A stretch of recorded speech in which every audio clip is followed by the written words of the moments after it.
আসসালামু আলাইকুম। কেমন আছেন আপনারা সবাই? আশা করি ভালো আছেন।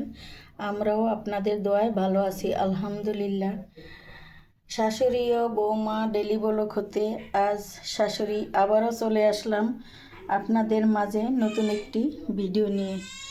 আজ ভিডিওর বিষয়বস্তু হচ্ছে ডিনারে কি রান্না করব আজকে ডিনারের জন্য হবে গাজর, পেঁয়াজ পাতা, আলু দিয়ে একটি ভাজি, সাথে থাকবে একটি ডিম দিয়ে ভাজি করব। এটা দিয়ে রুটি খাবে আমার হাজব্যান্ড এবং বড় ছেলে। এখানে রয়েছে ছুরি শুটকি দিয়ে এখানে বিভিন্ন রকমের সবজি রয়েছে, আলু, সিম, মূলা, এগুলা দিয়ে পাতুরি করব। পাতুরি হচ্ছে শুকনা শুকনা একটা রান্না। আর এখানে রয়েছে তেলাপিয়া মাছ আর সামান্য কিছু সিম আলু, এটা দিয়ে তেলাপিয়া মাছ রান্না করব। এই হচ্ছে আজকের রান্না বান্না। ঠিক আছে, চলুন তাহলে রান্না শুরু করে দিই। বসিয়ে দিয়েছি এই যে ভাজি, ডিম, পেঁয়াজ, কাঁচামরিচ, একটা শুকনা মরিচ ছিঁড়ে দিচ্ছি, এখানে ভাজিটা বসিয়ে দিচ্ছি। আর এই তো মাছ ভাজিও বসিয়ে দিয়েছি।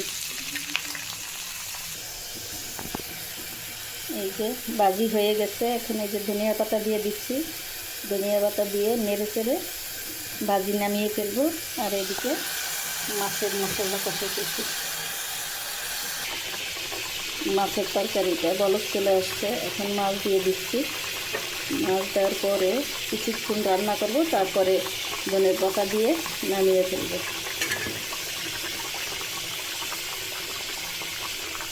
আমাদের একটু কমই মাছ রান্না করা হয়, কারণ সবাই মাছ খায় না।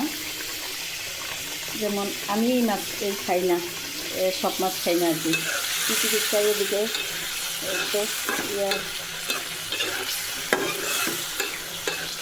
শুটকিগুলো কষিয়ে নিচ্ছি। এখানে আর একটু পানি দিয়ে আবারও কষাবো, তারপরে তরকারি দিব। এটা শুকনো হলে আরও পানি দিব, গরম পানি দিয়ে তারপরে আর একটু কষিয়ে তারপরে তরকারি দিয়ে শুকনো করে ফেলবো। এই যে মাছের তরকারিটা হয়ে গেছে। আর এদিকে যে শুটকির তরকারি, এখানে আরও জলের পানি দিয়ে কষাইতেছি। কষানো হয়ে গেলে সুন্দর করে শুকনো হলে তারপরে সবজি দিয়ে আবার কষাবো, তারপরে আবার জলের পানি দিব। এখন মাছের তরকারিটা নামিয়ে ফেলবো। এই যে ফ্রোজেন রুটি সকালে বানিয়ে রেখেছিলাম, তাই এখন ভেজে দিচ্ছি। এখন রুটি ভাজা হয়ে গেলে দুধ গরম করব।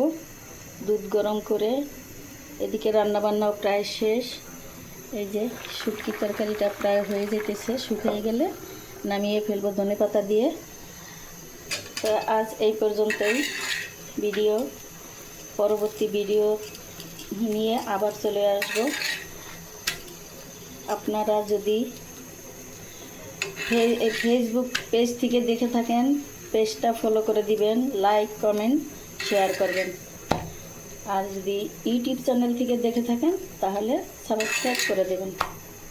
আল্লাহ হাফেজ। আসসালামু আলাইকুম।